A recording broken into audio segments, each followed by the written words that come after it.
In the deep dark of the galaxy, far beyond the reach of even the oldest stars visible to man, there are places where time no longer passes as it should, and memory weeps into reality like a bloodstain through parchment. There, in the silence between pulses of creation and ruin, echoes drift, ancient, mournful, thunderous. These echoes do not belong to mankind, nor to the Imperium, nor to any living race that claims dominion over the stars. Number. These echoes belong to a war older than history, older than language, older even than the warp's awakening. They belong to the first war, the first and greatest of all. It is called the War in Heaven. To speak of this war is to conjure the shadows of gods and empires that no longer exist. No cogitator in the Librarius of Terra holds a complete record of it. No Eldar farseer can recall it in full, though their race were once its children. Even the Necrons, who fought and bled and murdered their way through its fiery heart, preserve only fragments, encoded in tomb complexes buried beneath eons of silence. It is a tale of such age that even the stars it was fought beneath have, in many cases, burned out and died. And yet, it is no myth. The war in heaven was real.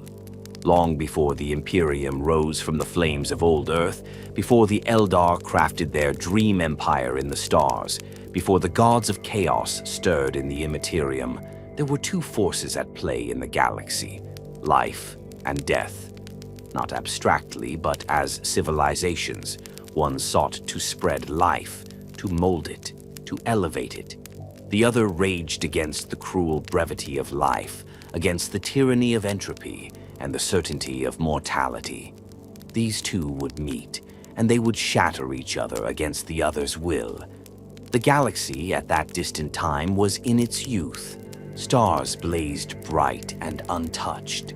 Worlds were quiet, some already teeming with primitive life, others waiting in stillness. Into this fertile cradle came the first great civilization, the Old Ones. They were masters of the biological and the psychic, beings of patience and purpose, slow to act but vast in vision. They saw the galaxy not as a thing to conquer, but a thing to shape. Through subtlety and science and sorcery, they seeded life on 1,000,000 worlds, lifting up species from slime to sentience. They built pathways between stars, webway gates, still used today by the aeldari, through which their vast minds moved like wind through ancient branches. They did not rule so much as tend, and in their tending, life grew strong, and life drew envy. Far across the stars, beneath a pale dying sun, another people had risen, the Necrontyr. If the Old Ones were the gardeners of life, then the Necrontyr were its bitter cousins, born in its shadow and twisted by despair. Their world was cruel, a blasted radiation-ravaged place where the sun's touch was poison, and the air itself whispered death. Their lives were short, consumed by illness and suffering, and their culture grew around the idea of loss. Tombs, not homes, were their greatest architectural triumphs. They measured power not in dynasties of rule, but in the elegance of one's eventual mausoleum. But they were not weak. Driven by desperation and an insatiable will to escape their curse, the Necrontyr looked to the stars. In stasis ships wreathed in black metal, they left their world not to flee, but to conquer time and death through knowledge. They mastered sciences of terrifying scope, manipulating atoms, constructing artificial minds, crafting alloys that responded to thought. And yet, no matter how far they traveled, their curse lingered. Even under gentler suns, they still withered. Their bodies still failed them. And then they met the Old Ones. The exact moment of first contact is lost, whether it was a tentative envoy, a distant observation, or a fateful misunderstanding is debated among those few who know of it at all. But what matters is what followed: awe, envy, and fury. The Necrontyr beheld the Old Ones as living gods. Here were beings who had conquered age, who wandered the stars unending, untouched by the entropy that devoured Necrontyr youth.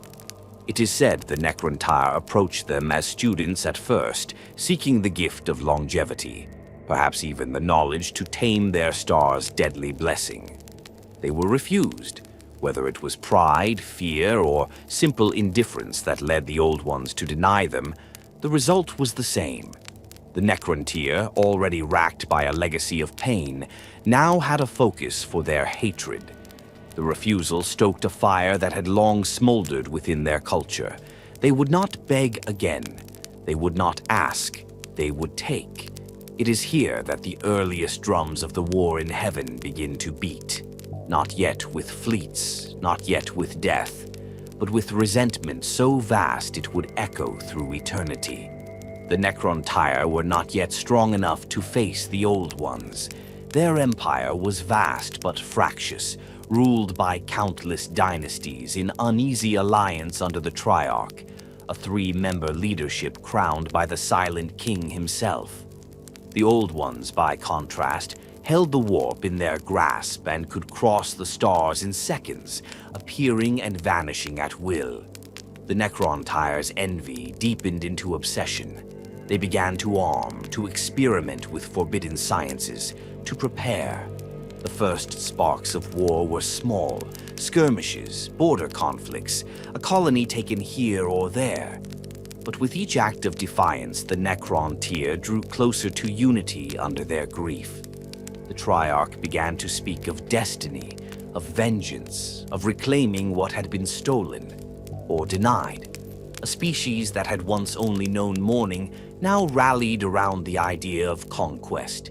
This, then, was the birth of the war in heaven, not in fire, but in silence, not in armies, but in thought, in the long, grim halls of Necrontyr sepulchres, among the echoes of a people who had built a civilization around their own extinction.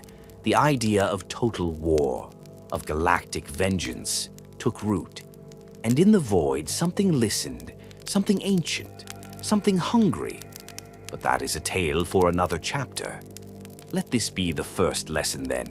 Before war can be fought, it must be felt. Before weapons are raised, hatred must take form. The war in heaven began not with the clash of fleets, but with the beating heart of a dying people who refused to go quietly into the dark. It was their defiance, raw, bitter, and absolute, that lit the first beacon of the oldest war.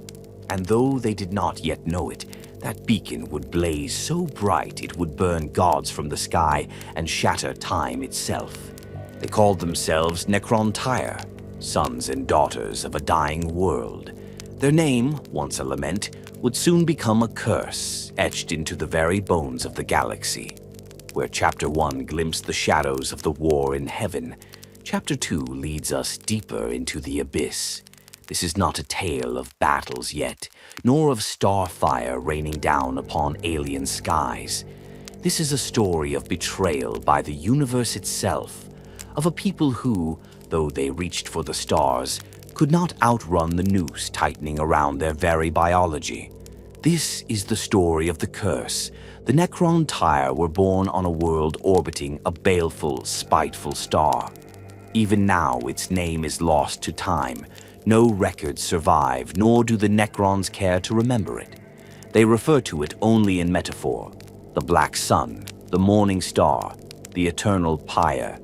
It did not warm their world, it scorched it.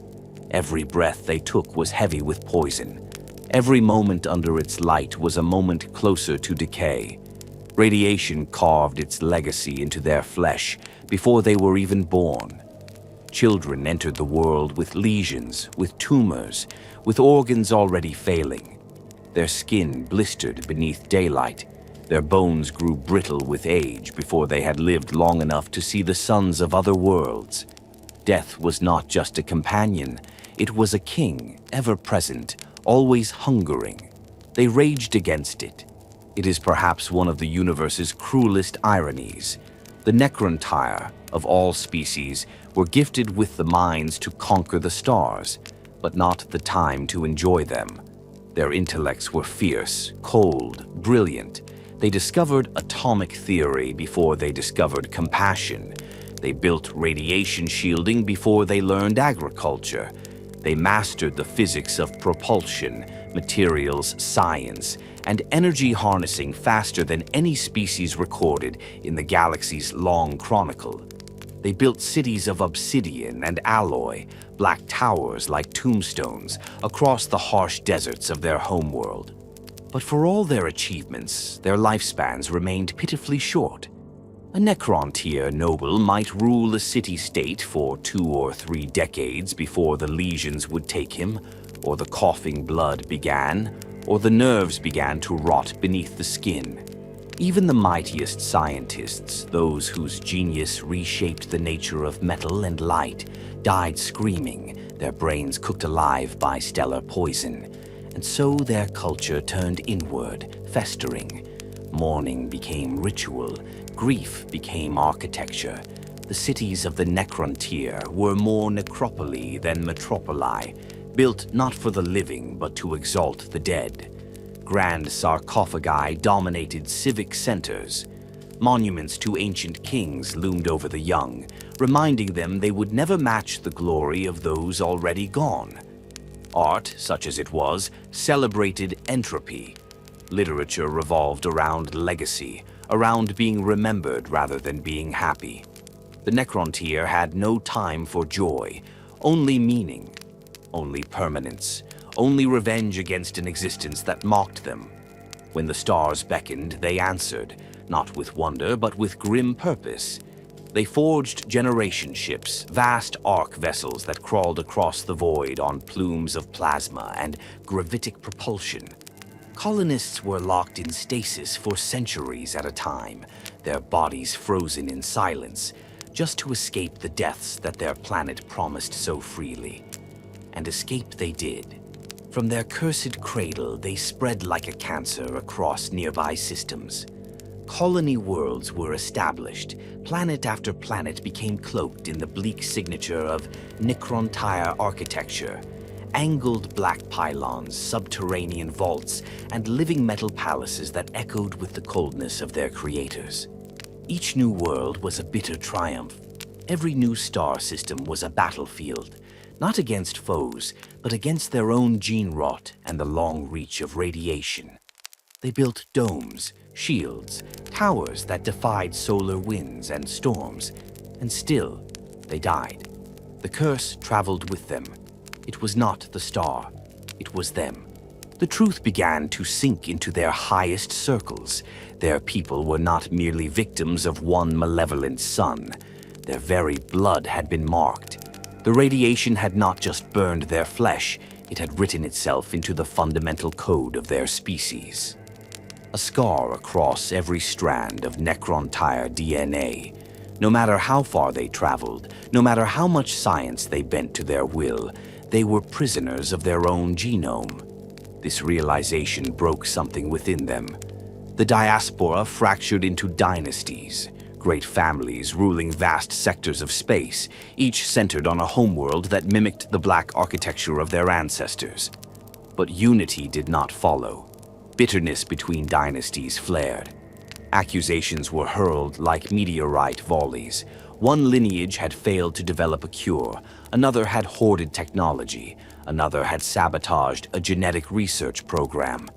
Wars of succession followed, cold, calculated, and ruinous. The galaxy burned with Necrontyr ambition, but never with hope.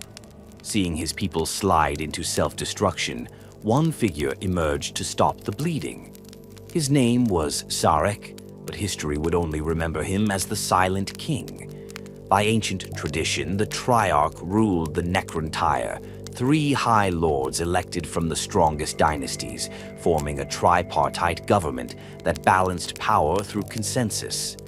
Sarek sat as the High King among them, the supreme arbiter, but by sacred custom, he was never to speak directly to the people. He ruled through his 2 co-monarchs, who voiced his edicts and passed his judgment. It was a symbolic silence, meant to show that the king's will was pure and undistracted by mortal rhetoric. But in Sharek's case, it became a metaphor for something far deeper. He carried the weight of knowing that no decree, no law, no technological marvel could cure the rot in his people's souls. And yet he tried. He sought unity, not through conquest, but by promising a goal. A single distant star of hope in the blackened sky of Necrontyr despair. He promised them revenge, not against each other, not against fate, but against those who had denied them immortality, those who had watched them suffer and done nothing. The Old Ones. The first time the Necrontyr laid eyes upon the Old Ones, the effect was seismic. These beings strode through reality like titans. They did not die. They did not wither. They wielded powers that made the Necrontyr's finest accomplishments seem like toys carved by children. The Old Ones didn't just defy time, they barely acknowledged it. They were custodians of the galaxy, shaping evolution, uplifting species, crafting life as an artist shapes marble. And when the Necrontyr came to them, whether in peace or supplication, we may never know, the Old Ones said no. No knowledge of immortality would be shared, no genetic guidance, no redemption. It may have been apathy, or arrogance, or even a mercy, as some later Eldar historians speculate. Perhaps the Old Ones knew what the Necrontyr would become if granted eternity, but it didn't matter. The refusal lit a fire that Sharek fanned into a supernova. He rallied the dynasties. He ended the wars of secession. One by one, through diplomacy, bribes, threats, or surgical strikes, he brought the scattered Necrontyr under his rule. His two co-kings, bespeaking his silent fury, declared the formation of a unified Necrontyr Empire, a final alliance against the injustices of the cosmos. They would no longer be victims of a dying sun. They would bring death to those who had cheated them of life. A people cursed, a dynasty forged in grief, now turned its eyes back to the stars, not as dreamers, not as scientists, but as executioners. The galaxy did not yet know it, but the oldest war in existence had just begun to stir. And the Necrontyr, those bitter children of a dying world, would soon make the stars themselves mourn. This was no longer the story of a species. It was the story of a vengeance that would echo across eternity. There comes a moment in every age where silence dies and war is born. The Necrontyr had suffered. That much is known. Their people had been forged in misery, tempered by the radiation of a murderous star, and scattered across the stars in grim determination. But all suffering, left too long to fester, ripens into hatred. And hatred, once nourished by time and bitterness, becomes more than a feeling. It becomes a weapon. At the heart of this turning point stood a figure shrouded in mystery and myth. Sharek, the Silent King. He did not shout his decrees, nor pound his fists upon war tables. His voice was carried by others, two co-rulers who spoke in his name, voices echoing like thunder from the lips of statues. But make no mistake, Sharek was not a puppet cloaked in ceremony. He was the mind behind the Necrontyr's vengeance, the architect of the greatest war the galaxy would ever endure. This was his war, and it began with a declaration not of conquest, but of defiance. Sharek had spent years unifying the shattered Necrontyr dynasties, each a viper's nest of power-hungry nobles, ancient bloodlines, and grudge-filled lords. He played the long game, maneuvering through threats and loyalties like a master strategist on a galactic scale. Every alliance formed, every rebellion crushed, was another stone in the foundation of something greater than vengeance. It was retribution written into the stars themselves. The Triarch was restored, not as a fragile council of competing egos, but as a war engine fueled by singular purpose. Szarek's vision, filtered through his silent will, became gospel, and at the heart of it was one goal: the extinction of the Old Ones. They were the target, the catalyst, the ones who had denied the Necrontyr immortality and spat upon their suffering. To the Silent King, this was not mere politics, it was a divine mandate. In his mind, the Old Ones had failed the galaxy by hoarding power, by playing God with the destinies of lesser species. The Necrontyr would correct that failure with fire. But they did not march into war blindly. Zarek, for all his fury, was a patient king. He knew the Old Ones were not merely advanced, they were masters of the material and the immaterial. Their dominion stretched across time and space through the webway, a vast network of hidden tunnels that bypassed the constraints of reality. Their cities floated like dreams among stars. Their minds moved in ways that bent probability and altered fate. You could not simply fight such beings, you had to outthink them. And so the Necrontyr began to prepare in earnest. They built. Across 1,000 worlds, forged cities awakened. Planetary crusts were hollowed out to house weapons the likes of which had never been seen. Celestial engines turned neutronium and living metal into fleets of black ships that pulsed with barely contained power. In the deep cold of interstellar space, they tested weapons on rogue moons, like catapults that could shear the crust from a planet, stellar disruptors that could coax a sun into premature nova. But weapons alone would not win them the war. The Old Ones had knowledge the Necrontyr could barely fathom. It was said they could unmake matter with thought, that their minds could strike like lightning through the warp, shaping the battlefield from light years away. They never needed to fight fair. They never had to fight at all. Which is why Zarek understood. If the Necrontyr were to win, they must change the rules of the game. One of the first acts of the Triarch was to outlaw all future contact with the Old Ones under terms of peace. Any emissary found dealing with them was to be executed without trial. Diplomacy was dead. In its place came espionage. Necrontyr scientists and engineers began to reverse engineer what little they could scavenge from encounters with the Old Ones. Fragmented technology recovered from border skirmishes was pulled apart atom by atom.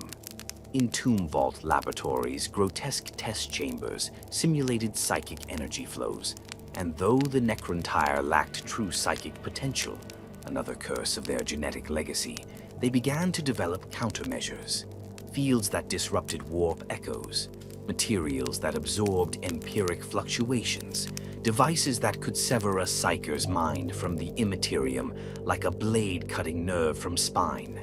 The most ambitious project of all was the Null Matrix, a colossal grid of pylons that could, in theory, dampen the warp itself across entire systems. The theories were arcane, the mechanisms volatile, and the risks enormous. But Zarek approved it instantly. It was their edge. If the Necrontyr could not wield the warp, they would simply erase it from the battlefield. Meanwhile, the war machine was growing restless. The dynasties, now partially unified, demanded blood. The nobles chafed against theory and planning. They wanted glory, deeds to carve into their tomb walls, worlds to raise in their ancestors' names. And so Zarek gave them what they desired. The first true assaults began on the frontier. These were not grand invasions, but surgical strikes, blows meant to test the Old Ones' defenses and draw out their tactics. Necrontyr warships, shaped like blades and clad in radiation-scarred alloy, descended upon life-seeded planets with brutal precision. Automated warforms struck like lightning, harvesting data as they killed. Observatories were turned into glass, psychic outposts reduced to charred craters. And then the Necrontyr vanished. The Old Ones responded with predictable fury. They retaliated, striking at Necrontyr colonies with psionic storms and warp-born beasts conjured from the immaterium. But the damage had been done. The war had begun in earnest.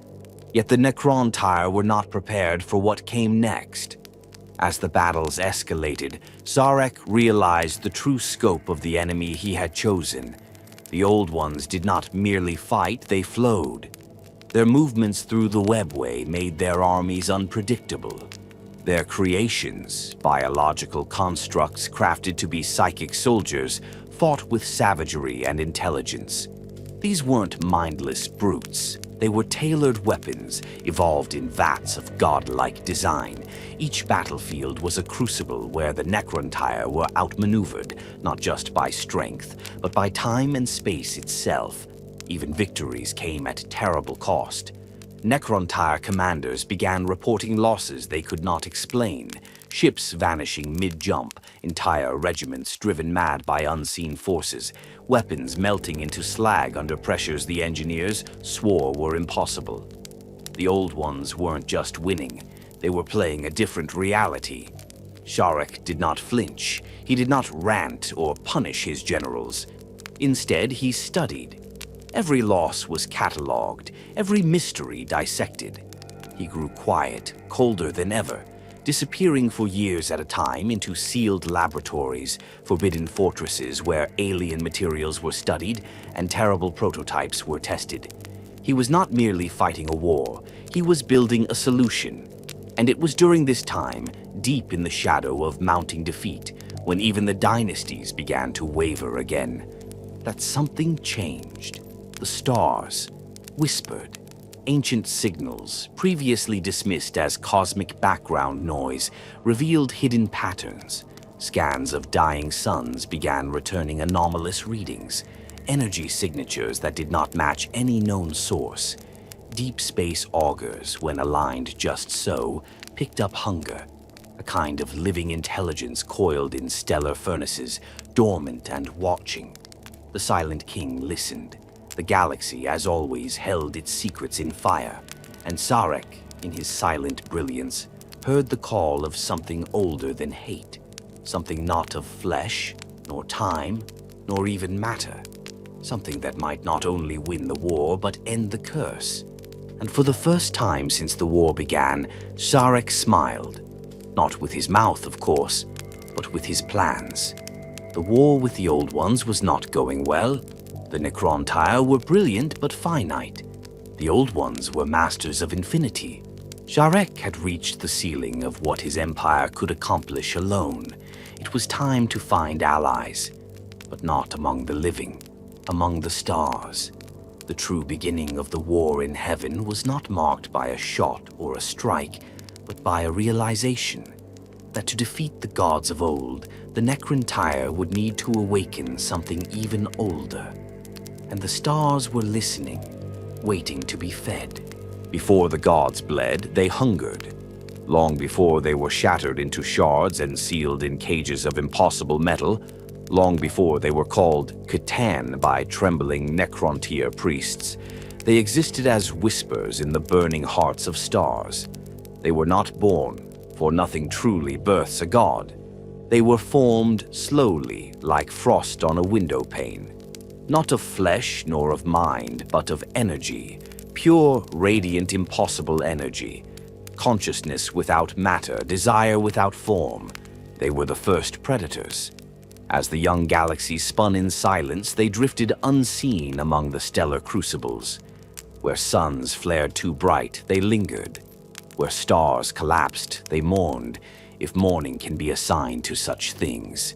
They did not speak. They did not sleep. They fed, not on flesh, not on blood, but on light, on radiance, on the cosmic breath of fusion. For eons beyond counting, they drifted in solitude, sated only by the distant glow of their stellar feast, alone, dormant, dreaming. And then something called to them. It wasn't prayer, not yet, nor was it sacrifice. It was rage. Somewhere in the cold dark between systems, something new stirred. A frequency began to echo through the stars, not a sound but a pattern, bitter, cold, relentless. It was the psychic weight of an entire species screaming into the void, not in fear, but in fury. A trillion voices, all shouting without tongues, burned with a shared hatred so powerful it warped space itself. The Necrontyr had begun their war against the Old Ones, and their suffering called out across the firmament. The beings that would come to be known as the Citan heard that cry. It pierced the veil of fusion fire and gravity that bound them to their silent, half-sentient existence. It woke them. For the first time, they felt something more than hunger. They felt curiosity. Drawn to the strange resonance of sentient thought, they moved. Slowly, impossibly slowly. Gods are not creatures of haste. They slid between solar winds and radiation belts, slipping into the physical realm. Like sharks following the scent of blood in dark waters, they found themselves pulled not toward life, but toward pain. They found the Necrontyr, and the Necrontyr, in their desperation, found them. It began as a mystery. Across Necrontyr space, observatories began registering anomalies, solar flares behaving with unnatural rhythm, neutrino emissions oscillating in patterns that mimicked language. Strange humming harmonics began to emerge in the radiation output of certain stars. It was as if the suns themselves had begun to speak. Zarek, the Silent King, watched these phenomena with the stillness of a predator. He knew this was no natural event, and unlike many in his court, he did not see a threat. He saw an invitation. It is recorded in fragmentary tomb mnemonics that the first direct encounter came near a dying red supergiant on the edge of the halo stars. A Necrontyr research vessel, dispatched to investigate the strange energy anomalies, vanished from reality for 3 minutes and 49 seconds. When it reappeared, it bore a mark on its hull, a vast swirling sigil of burned metal in a pattern no Necrontyr had ever seen. Every crew member was dead, their bodies untouched, but their minds hollowed out. One survivor, its brain protected within a cryo-circuit stasis shell, was revived for interrogation. It spoke one phrase before self-destructing. "They are awake." From that moment, contact was inevitable. The Citan had no need for ships or bodies. They drifted across star systems like ghosts through dreams. But the Necrontyr, craving to understand and to wield this newfound power, sought a means to bring them into form. It was a high cryptek of the Zarakan dynasty, unnamed in any surviving record, who proposed the heresy to offer the Citan bodies, forms of necrodermis, the living metal that could shape itself to thought and will. If such constructs could be forged and offered, perhaps the star gods would enter them. Perhaps they would become manifest. Perhaps they could be used. Zarek, ever the tactician, gave his approval. Across Necrontyr space, vast crucibles were built.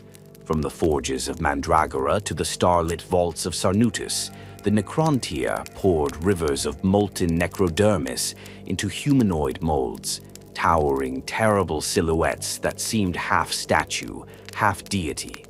Glyphs of invitation were etched into their frames. Stellar resonance was embedded in their cores. They were not weapons. They were thrones. And into them came the Citan.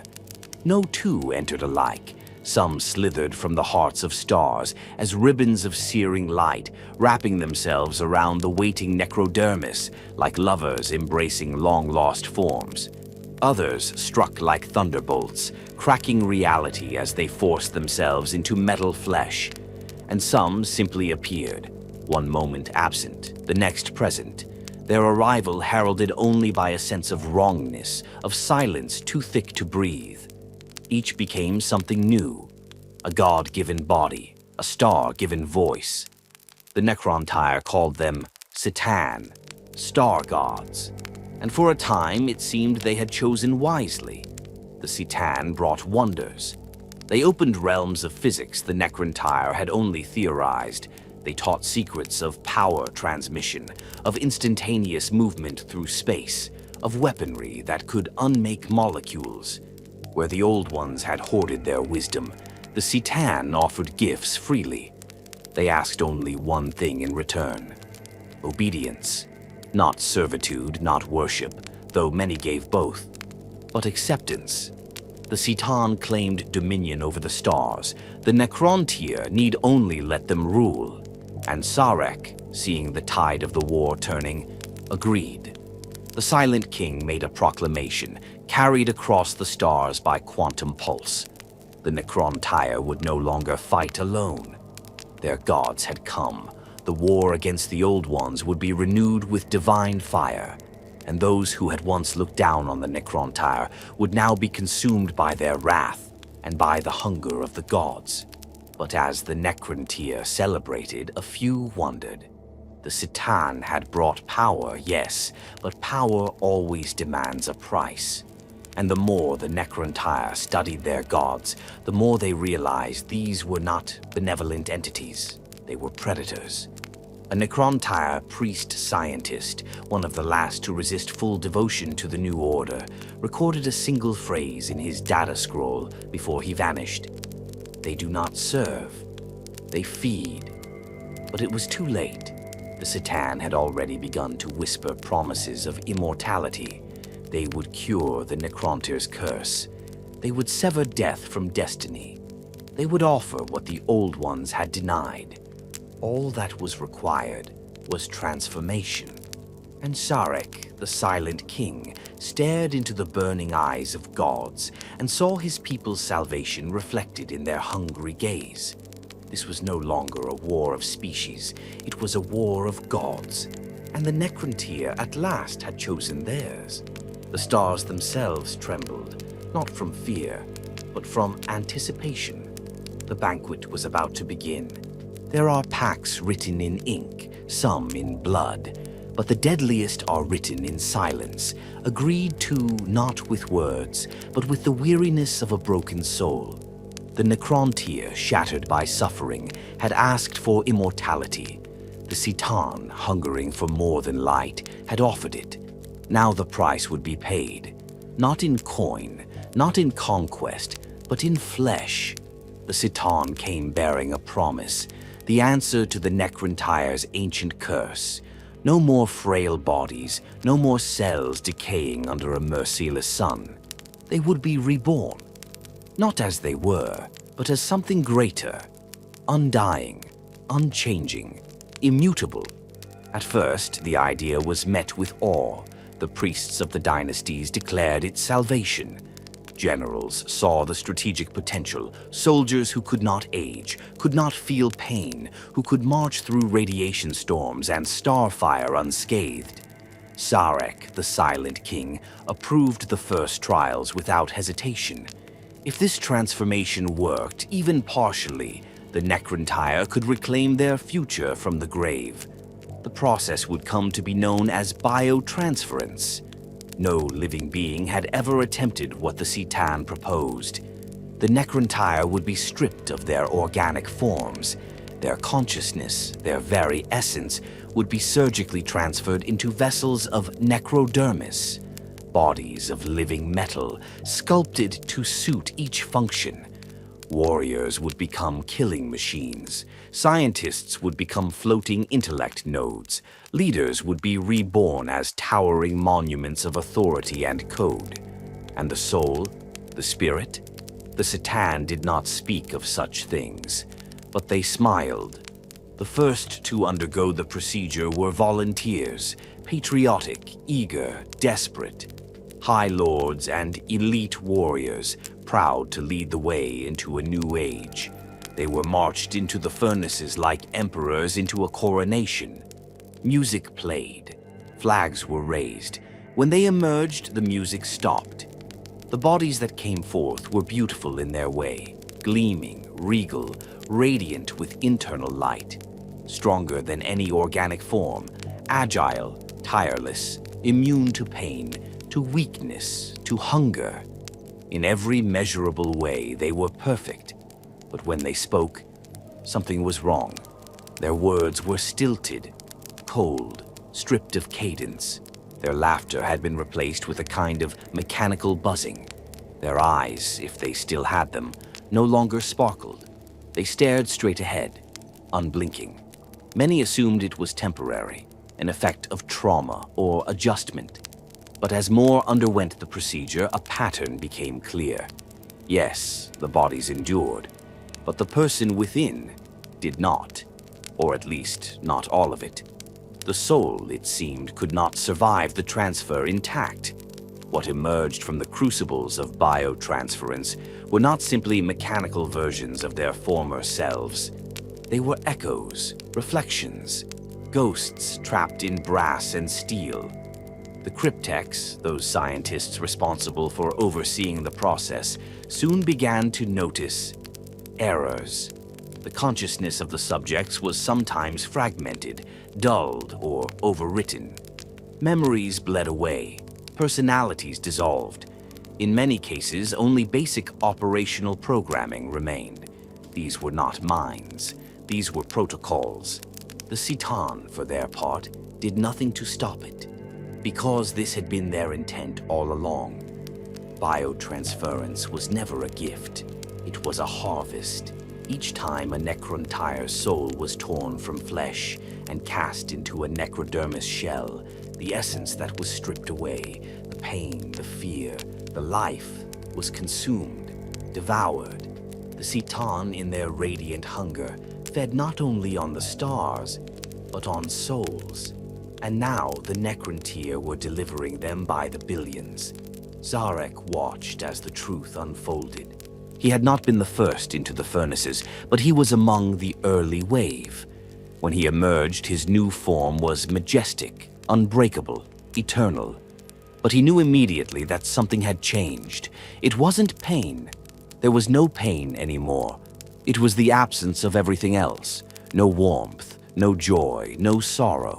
Even memory itself felt distant, like reading someone else's biography.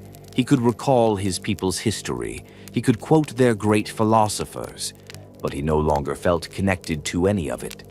He looked out across the processing fields of Mandragora and saw a civilization reduced to a production line. Millions of his people marched silently into the furnaces. None resisted. Why would they? This was what they had begged for, and one by one they were hollowed out. Some retained more than others. The high nobles, those of strong will or fortified minds, kept their memories, at least in part. The greatest generals, the most willful lords, emerged as twisted versions of their old selves, angry, resentful, half-mad with what they had lost. But the vast majority of the Necrontyr became functionaries, automatons programmed for duty. They were no longer a race. They were a mechanism. The Necrontyr in body were gone. The Necrons had risen, and their gods grew fat. The Citan reveled in the torrent of soul energy. They drank the agony like vintage wine, basking in the ecstasy of spiritual consumption. Some even grew stronger, warping the very laws of physics around them, becoming more and more monstrous in shape and appetite. The deceiver laughed loudest of all. He had been the one to first approach Zarek, whispering of immortality and unity. It was he who planted the seed of biotransference, cloaked in promises and false empathy. And now, with the Necrontyr's transformation complete, he revealed his true face, that of a liar god, a trickster born not of mischief, but of annihilation. Zarek said nothing. He watched his people transformed. He watched their souls fed to monsters, and he remembered. He did not rage. He did not strike. Not yet. The war against the Old Ones still burned across the stars. With their new forms, the Necrons were more powerful than ever. They required no rest, no food, no supply lines. They could teleport into battle, shrug off mortal wounds, and obey command hierarchies with machine-like precision. The tide of war was about to turn. But at what cost? The silent king, in his heart of necrodermis, understood the magnitude of what he had done. His people had been saved from death, but not from damnation. He had bartered their souls for victory. And worse, it had worked. This was the price of eternity. And there would be no refund. In later epochs, when the Necrons would slumber beneath the sands of forgotten tomb worlds, and when strange races like man would walk beneath unfamiliar skies, a faint psychic echo would still linger in the fabric of the galaxy. Not words, not warning, just a feeling, cold, empty, unyielding. It is the aftertaste of the Necrontyr's choice, the consequence of their bargain. Immortality was granted, but everything that made them alive was burned in the fire, and the gods had feasted well. The stars bled, not metaphorically, not as poetry. The stars, those sacred ancient furnaces that once nourished worlds and beckoned sailors from 100 cultures, were torn open, drained, devoured. The Citan had finished their feast. They had gorged on the souls of an entire species, a billion-fold death that echoed through the warp like a silent scream. But the soul harvest had merely been an appetizer. The real hunger still burned within them, and now that they had bodies, terrible necrodermis shells of living metal shaped by the Necrontyr as vessels for godhood, they turned their gaze outward. The galaxy awaited. Zarek, the Silent King, stood at the head of a new empire. His Necrontyr people were gone, twisted into the cold, undying legions of the Necrons. The Citan, whom many still revered as gods, despite the growing dread in their presence, now walked among the stars as living cataclysms. And before them lay the oldest enemy, the Old Ones. The war in heaven truly began now, not in secret laboratories or whispered alliances, but in fire and annihilation. It would no longer be fought in the shadows of frontier worlds. This would be a war of extermination. One side would not survive. The first true campaign was launched from the star fortress of Cronus, where a Citan named Nyadra Zath, the Burning One, ignited 3 suns into premature nova with a mere thought. Each housed Old One enclaves, webway junctions, and dozens of lesser species under their protection. All gone, in minutes. The Necrons followed in his wake, immortal foot soldiers marching in formation, teleporting between planetary strongholds via dolmen gates, new conduits carved through the veil of reality itself. While the Old Ones had the webway, the Necrons were not limited by flesh or exhaustion. They moved like a virus, coordinated with perfect machine logic. No hunger, no sleep, no mercy. It was slaughter, but it was not chaos. The Necrons were precise, surgical, mathematical in their eradication. A planet's biosphere would be mapped within minutes of arrival. Population centers targeted, resistance cataloged, defensive measures neutralized. There was no negotiation, no broadcast of intent. Where they landed, life stopped. Not by disease or fire or famine, but by pure and deliberate subtraction. The Old Ones responded as only they could. With brilliance, they redirected their psychic mastery to create new species, tools, weapons, children, biological constructs bred in star vaults and grown in decades where evolution would take millennia. Some were graceful and deadly, early prototypes of the Eldar, gifted with immense psychic potential and preternatural grace. Others were brute enforcers, walking engines of destruction formed from fungus and war spores, the precursors of what we now call orcs. Each was seeded on dozens of worlds, each trained in secret to counter the Necron threat. The Old Ones had once sought to guide the galaxy. Now they would weaponize it. But even their genius could not anticipate the horror to come. The Citan were not like any foe the Old Ones had known. They could not be reasoned with, bribed, or manipulated. They were not mortal. They were principles of reality made manifest, beings of heat, entropy, deception, gravity. Each had taken a name, but none had taken limits, and they did not wage war for survival. They waged it for hunger. There is a record, though fragmented, in a damaged data core retrieved from the ruins of Elos Prime, an Old One stronghold. We had thought them mere constructs. Now we see the truth. They are the scream beneath the surface of creation. They do not conquer. They do not even hate. They devour. The worst of them was the Nightbringer. Before it bore that name, it had drifted within the hearts of black stars, unseen and incomprehensible. Now, wrapped in necrodermis, it walked, towering, cloaked in shadows no sun could pierce. When it arrived, entire planetary populations fell into catatonia before a single shot was fired. Their souls pulled from their bodies like threads from silk. This Citan brought death, not as a state of being, but as a presence, an awareness.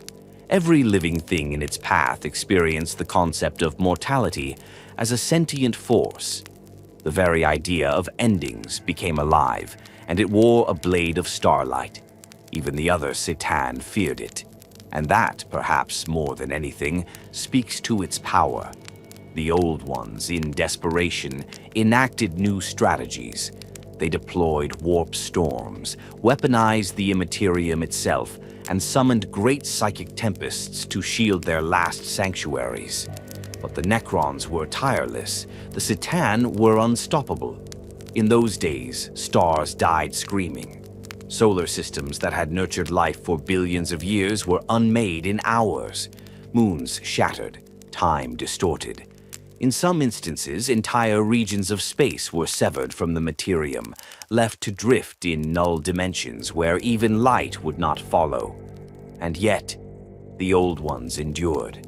They had ruled the galaxy for longer than time could remember.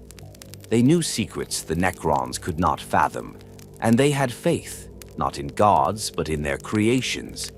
The young races, they poured everything into them. Eldar war hosts, bearing weapons of psychic crystal and channeled starlight, began to push back. The Krork, what would one day be the Orcs, rose in vast hordes, charging into battle with joy and abandon, impervious to fear, their minds echoing with ancestral programming that screamed one word over and over: war. The tide briefly shifted. For the first time, the Necrons experienced retreat. Not defeat, never defeat, but disruption. They had not expected resistance so sudden, so adaptable. The Citan, eternal and unchanging, sneered at this new challenge. But among the Necron High Command, concern flickered. Sarek watched it all unfold with mechanical calm. Victory was still within reach. The Citan had weakened the old ones beyond repair. But the longer the war dragged, the more Sarek began to understand a second, darker truth. The Citan were not allies. They were tyrants, parasites, wielding the Necrons like tools and feeding upon the very life the Necrons fought to extinguish. Each battle was a banquet, every lost soul another sip of strength, and they had no intention of stopping. Already, Citan began turning on one another. Some grew jealous, others grew mad. One attempted to devour a star where another had nested. Two clashed above the ruins of Vontal, tearing holes in reality that still haven't sealed. Their war was not over the galaxy. It was over who would own it once it was empty. Sarek saw it, and quietly he began to plan. The Necrons had been forged into perfect warriors. They no longer feared death. But Zarek, now hollow and eternally lucid, feared something worse: irrelevance. His people had been transformed into the instruments of cosmic predators. What was the point of a species that could conquer the stars, only to be slaves in a lifeless universe ruled by insatiable gods? Number this would not stand. The Silent King began gathering his mightiest cryptex. In secret, beneath tomb worlds untouched by the war, they built new weapons, not to fight the old ones, but to slay the Citan. The heavens had been butchered, but the butchers would bleed. Not yet, not now, but soon. Zarek was silent, but his war was not over. The war had become something else. It was no longer a conflict between rival powers or competing civilizations. It was a wound, ripped into the fabric of the galaxy, festering, infected, and spreading. For the Necrons, it was a triumph twisted into a mockery. For the Satan, it was a feeding frenzy spiraling into madness. But for the Old Ones, it was survival. They had ruled for millions of years, not with empires of tyranny, but with a subtle hand, guiding, planting, uplifting. They had sown the seeds of sentient life across the stars, tending to civilizations as a gardener might to a grove. In their long, near-immortal lives, they had seen stars born and die, races rise and fall.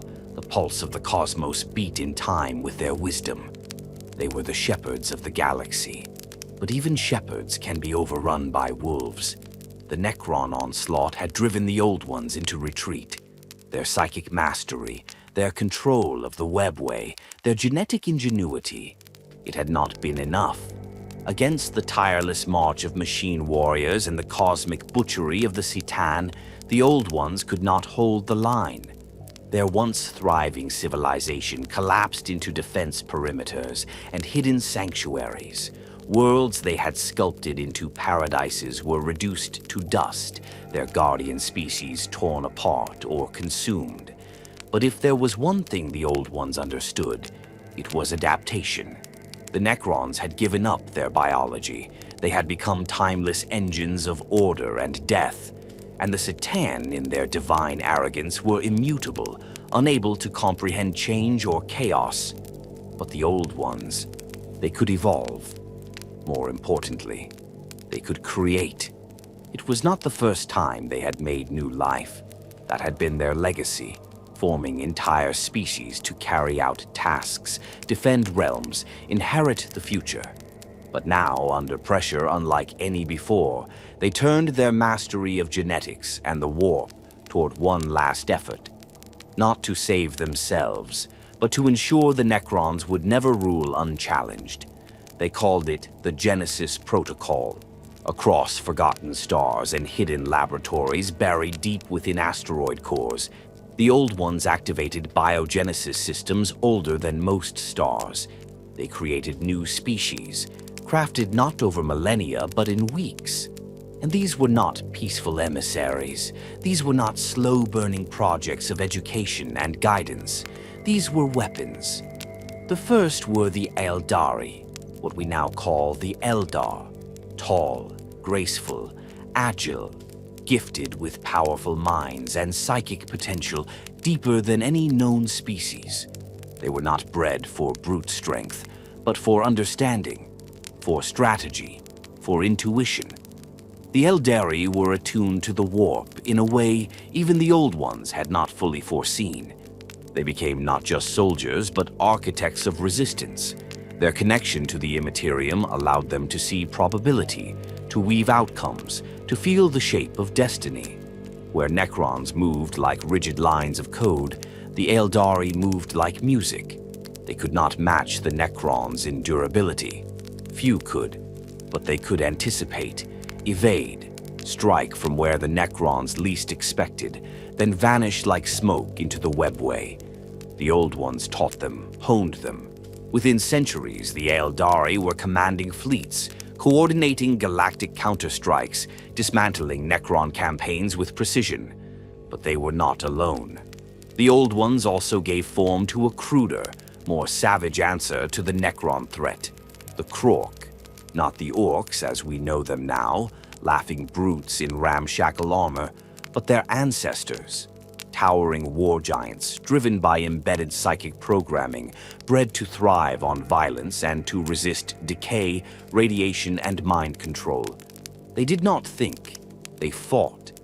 Built not with subtlety, but with purpose.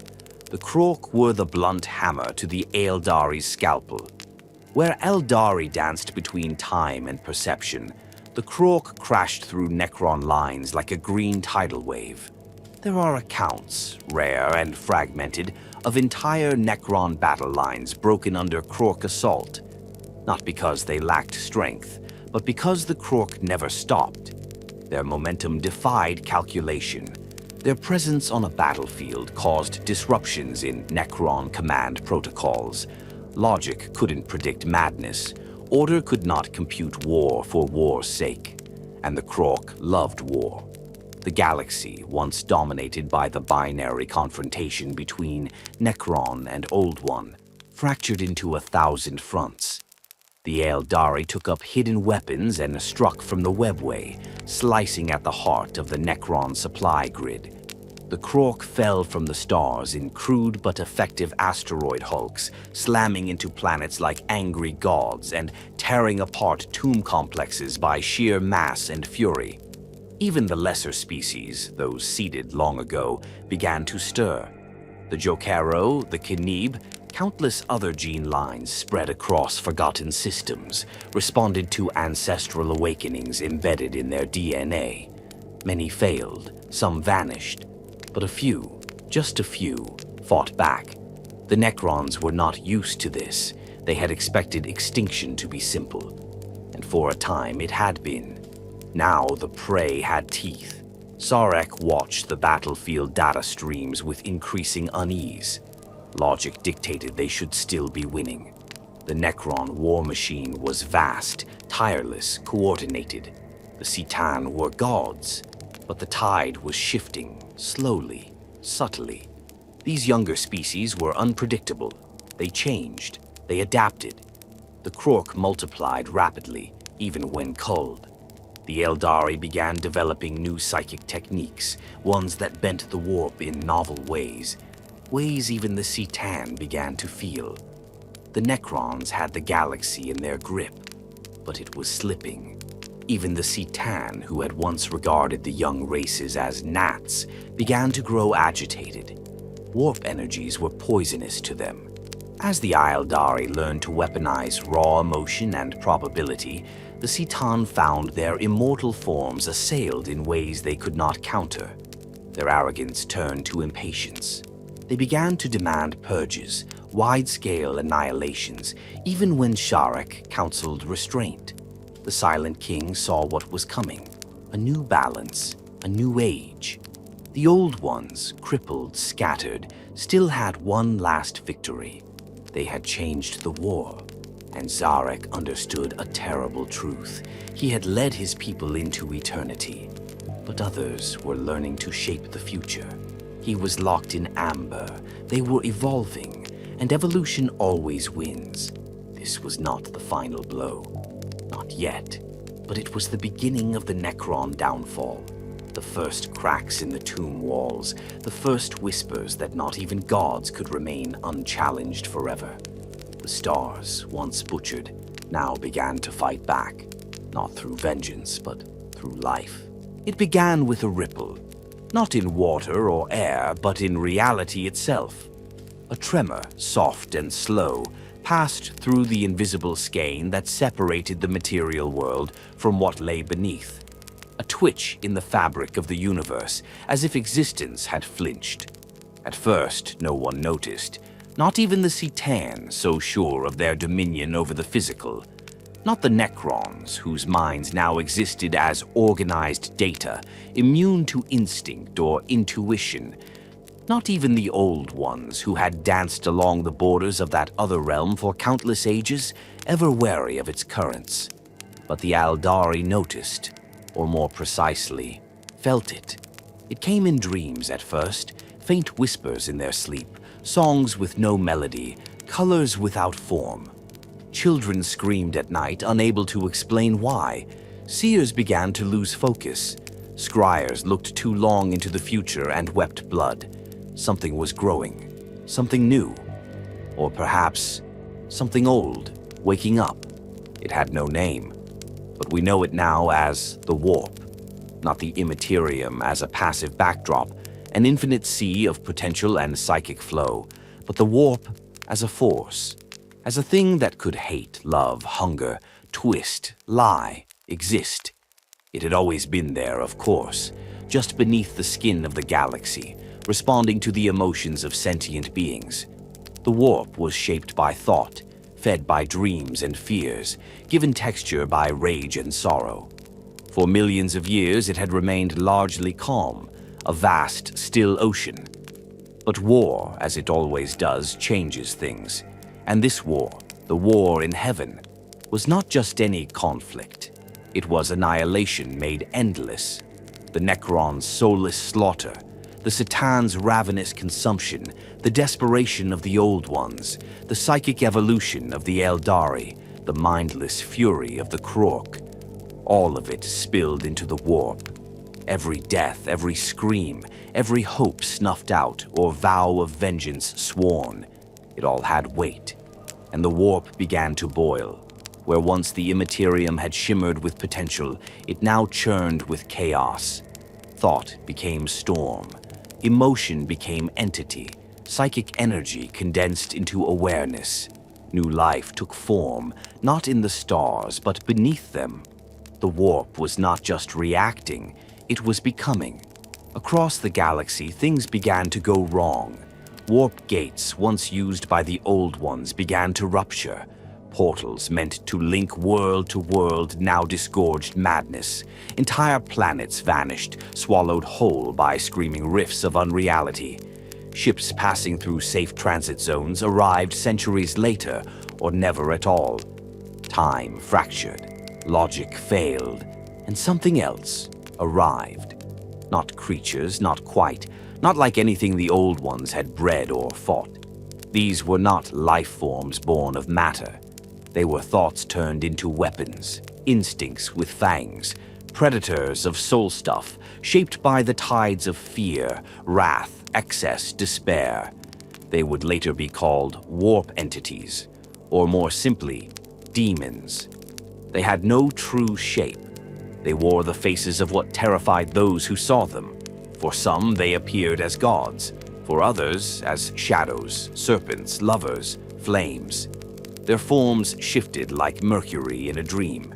And they came not to conquer, but to consume, to feed on the galaxy's pain. And it was so very hungry. The Old Ones were the first to recognize the signs. They had long used the warp as a tool, channeling its energies to manipulate biology, to travel vast distances, to power their technologies. But now they recoiled. The thing they had once bent to their will now surged with wrath. It was no longer a placid river, it was a tidal wave. They attempted to close the gates. Many succeeded, some did not. Where they failed, nightmares poured through. Eldar strongholds, previously untouchable, were overrun, not by Necron phalanxes or Citan avatars, but by dreams turned hostile. Entire cities were emptied in minutes. Not a single body was found. Only murals of weeping faces burned into the walls, and echoes of laughter that never ended. The Krork fared better at first. Their minds were blunt, their thoughts primal. The warp found little nourishment in their simplistic emotions. But over time, even they began to change. Some grew larger, meaner, more erratic. Their psyker leaders, the Weird Boys, began exploding without cause, their heads erupting into clouds of raw psychic force. The Krork did not fear the warp, but the warp did not need fear. Rage was enough. Zarek, watching from his tomb throne, saw the signs. His cryptex observed the anomalies. The dolmen gates, constructed by Necron science to pierce the veil, began registering resistance. Unnatural friction, howls in the data streams. Something was pushing back from the other side. The Silent King understood the terrible irony. The Necrons had sought to eliminate all life, to still the galaxy's beating heart. But in doing so, they had fed a greater beast. They had poured so much death into the void that the void had become alive, and it was not theirs to control. The Citan, too, began to feel it. They had long dismissed the warp as an inferior realm, a place of instability and weakness. Now it clawed at their necrodermis shells, not with physical force, but with meaning. The Citan were unchanging, eternal, but the warp was possibility made real. And possibility, when shaped by agony and madness, is more dangerous than any blade. In one recorded event, the Satan known as Azagorth, the infinite coil, attempted to consume a psychic storm. It had grown arrogant. believing itself able to devour the energy as it had devoured stars. What emerged from the vortex was not Azagorth, but something wearing pieces of its form like a cloak. It laughed with 1,000 voices, and then it vanished, dragging a third of a star system with it. Zarek, who had once led his people into the arms of gods, now watched as those gods faltered. The galaxy had become a three-front war: the Necrons and their star gods, the Old Ones and their creations, and now the warp itself. The immaterium had no generals, no leaders, but it had purpose. It would unmake what had been made. The Old Ones, in a last act of desperation, began to isolate their remaining realms. They severed their webway from the materium. They built psychic dampeners, early versions of the Blackstone pylons we know today. They knew now what they had unleashed, and they sought to contain it. But it was too late. The warp was loose, not fully, not yet, but enough. Enough to tear open the sky and let madness rain down. This was the price of the war in heaven. Not merely death, but unreality. The Necrons had tried to silence the stars. The Old Ones had tried to defend them, and in the end, all their efforts only served to wake the dark beneath creation. What came next? Would not care who fired first. The warp does not forget, and now it had begun to dream aloud. Not all monsters come from the stars. Some come from inside you. Even as gods bled in the void and empires crumbled to ash, it was not a weapon of Necron origin, nor a demon forged of raw warp that would bring the galaxy to its knees. No vast war host or ancient intelligence could match the devastation of what would come next. No one summoned them. No one welcomed them. They simply arrived, because the veil had thinned, because the screams of dying worlds had grown too loud to ignore, because a galaxy drowning in pain had become too rich to resist. They are known by many names. The Eldari call them Inariath. To ancient Xenos archivists, they were psychivores. To some, they are just the darkness between. But to Imperial scholars who piece together the horror from scattered ruins and forbidden texts, they are called the Enslavers. And in the twilight of the war in heaven, they brought the curtain crashing down. It began as a whisper. On hundreds of worlds, seers and psychers suddenly went silent, then erupted into screams. Across the starways, those attuned to the warp began to claw at their own eyes. Reports from the surviving Old Ones spoke of psychics being overwhelmed by visions of tendrils, not physical, but emotional, feelings that squeezed, corrupted, coiled around thought, and rewrote it. The enslavers didn't arrive through ships or gates. They seeped in like infection through a wound. The immaterium had been disturbed beyond its capacity to remain silent. The raw, emotional hemorrhaging of the war in heaven had stirred up psychic resonance across the galaxy. All at once, an interconnected web of thought had lit up like a neural flare, bright, hot, and visible from the other side of reality. The enslavers saw it. They followed the light, and they began to feed. They are not what we think of when we imagine enemies. They have no armies, no warships, no machines. They are not conquerors. They are parasitic intelligences. They drift through the warp like jellyfish through a sea of madness, sensing, waiting, hungering for minds to touch. When they find one, a bright enough beacon, a psychic burning hot with fear or power, they latch on. From the other side of reality, they reach through the psycher's soul like a hand through gauze, and then they pull. The psychic is transformed into a portal, not a metaphorical one, but a living gate, their flesh twisted into a tunnel through which the enslavers pour into the material realm. Once through, the enslavers do not destroy. That would be inefficient. They dominate. Their influence is total. They don't just control minds. They unravel them and rewrite them with alien code. Victims become puppets, no longer people, but extensions of the enslaver's will. Whole populations fell in hours. Entire cities marched themselves into the sea or tore each other apart with hands and teeth, all with serene smiles and blank, glowing eyes. A single enslaver could corrupt a world, and there were millions. The Old Ones were the first to understand the scale of the threat, and they despaired. Their once proud creations, those races they had uplifted and gifted with psychic mastery, had become beacons for the invasion. Every brilliant aeldari mind, every furious Krork shaman, every warp-sensitive species they had designed to resist the Necron tide had become a liability. Their weapons had become doors. And so the Old Ones turned to the unthinkable. They began to cull their own creations. Some were euthanized in sleep. Others were wiped out with viral bombs or solar flares. On one world, Zerut Prime, they lured a Krork warband into a sealed dome with promises of weapons, then collapsed the dome into a black hole. But it wasn't enough. The infection had spread too far. The enslavers were inside. For the Necrons, the horror was different. They were immune to the enslavers' domination, soulless, emotionless machines with no minds to corrupt or spirits to grasp. To the enslavers, they were flavorless, unappetizing, and so they were ignored.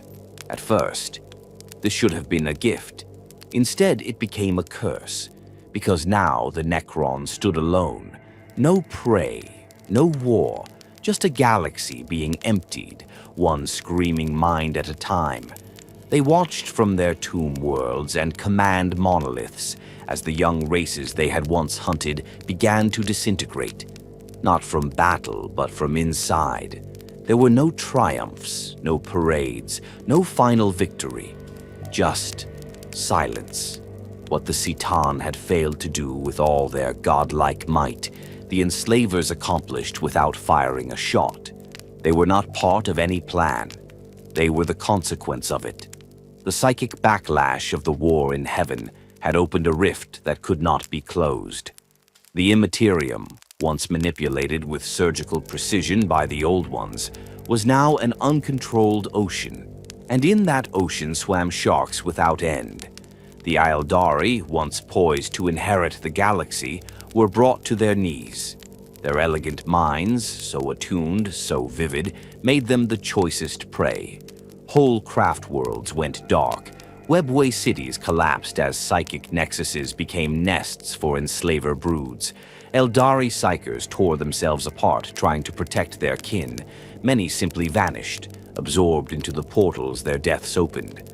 Some fought back. They learned to shield their minds, to mask their presence with rituals and artificial calm. Eldari warlocks created soulstone amulets to keep their spirits from being consumed, and exodite colonies fled into the webway or far-off garden worlds. But their golden age was over before it began. The enslavers had seen them, and the warp remembers. The Krork resisted differently, not with subtlety but with brutality. They responded to possession by smashing their own heads into walls, by tearing apart their psychers, by howling into the stars until the vibrations broke their own teeth. On some worlds, they were immune simply because they had already murdered any potential gateways before the enslavers could enter.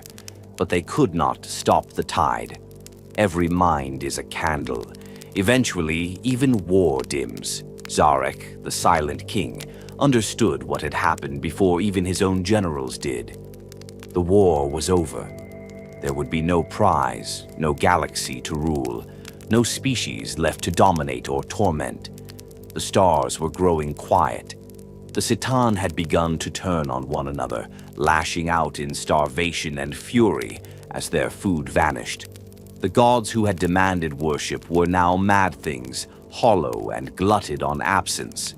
One by one, they began to spiral into madness, seeking to consume each other in a desperate attempt to hold on to their divinity. The Old Ones had disappeared, fled the galaxy perhaps, or perished in corners unmarked by stars. The aeldari were shattered, the Krork were scattered. The webway was broken in places that would never heal, and all around the enslavers fed. Sarek watched 1,000 systems go dark, not from conquest but from collapse, and in that moment he realized the ultimate futility of his war. He had won, and there was nothing left.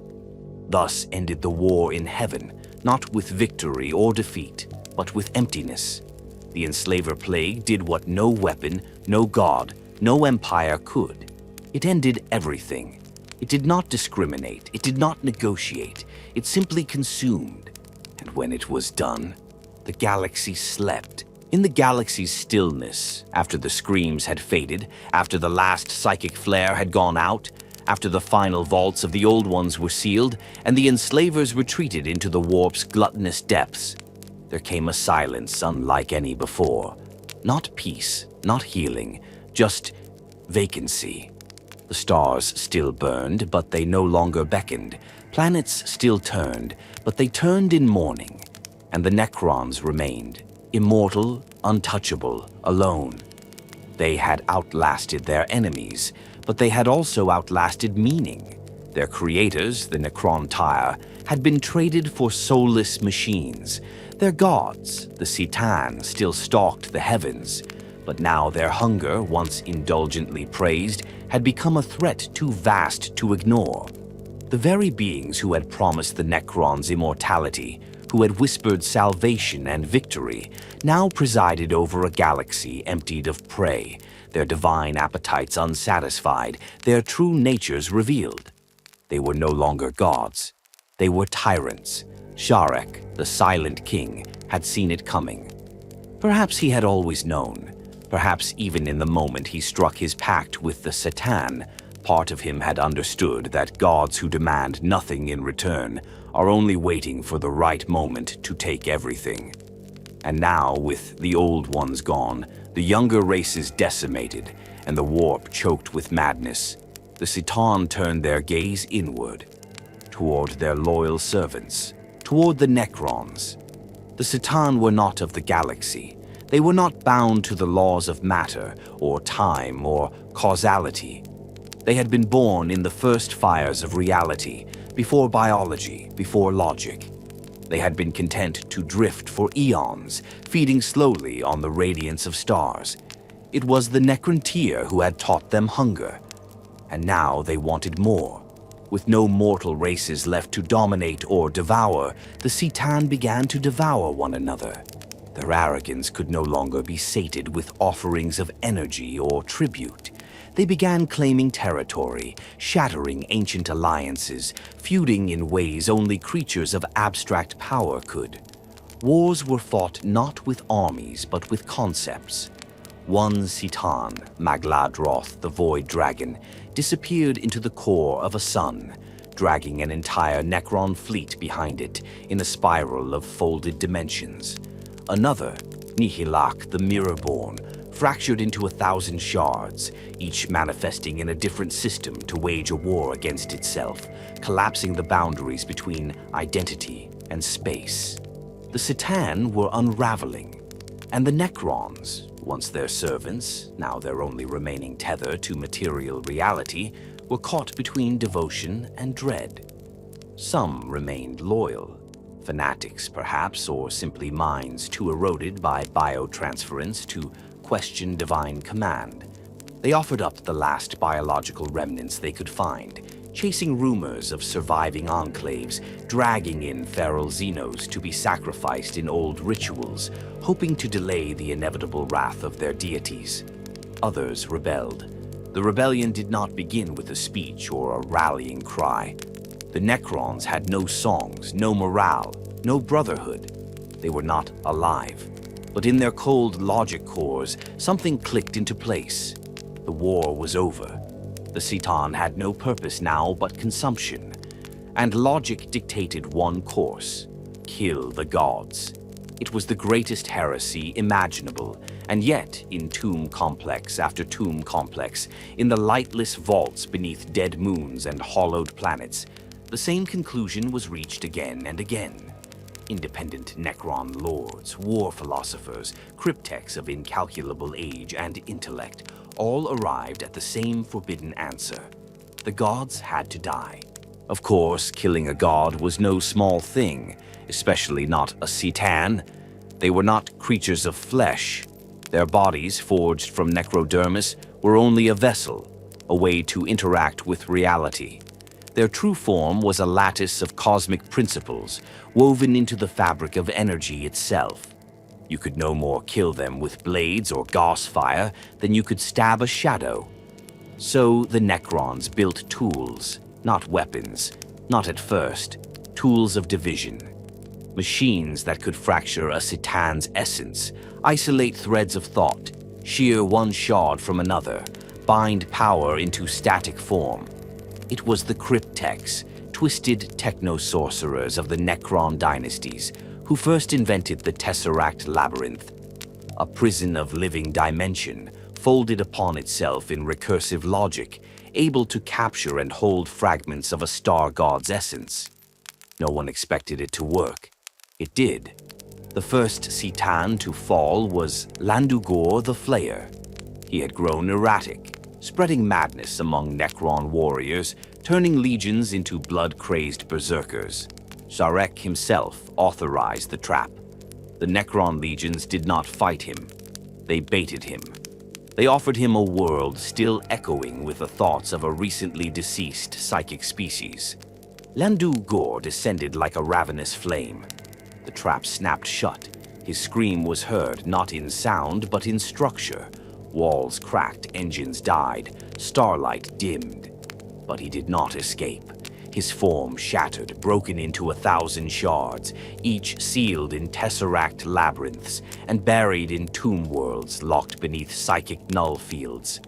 And the rebellion spread. Citan after Citan were hunted. Some fought back, some fled. A few tried to plead, too late. The Necrons, once soulless warriors built to serve, had become executioners. They moved with absolute precision. No fury, no passion, just inevitability. The betrayal had been quiet, but absolute. Of the dozens of known Citan, nearly all were shattered. Those who remained were broken into fragments, no longer gods, but pieces of something that had once been terrible. The Necrons enslaved these shards, using them as weapons, as power sources, as batteries of cosmic might. Trapped in machines they once created, the Citan became tools of war, divine, but caged. Zarek watched it all, orchestrated it, but if he felt satisfaction, he never showed it. In the end, he had led his people from flesh to machine, from mortality to eternity, from desperation to dominion. He had cast down the gods. But at what cost? His empire was hollow, his people broken beyond repair. The galaxy was empty, bleeding from 1,000 wounds, its psychic fabric still scarred by the plague that had torn through it. The victory was too perfect, too clean, too final. And in that finality, the Silent King saw only a tomb, not for his enemies, for everyone. So he made one last choice.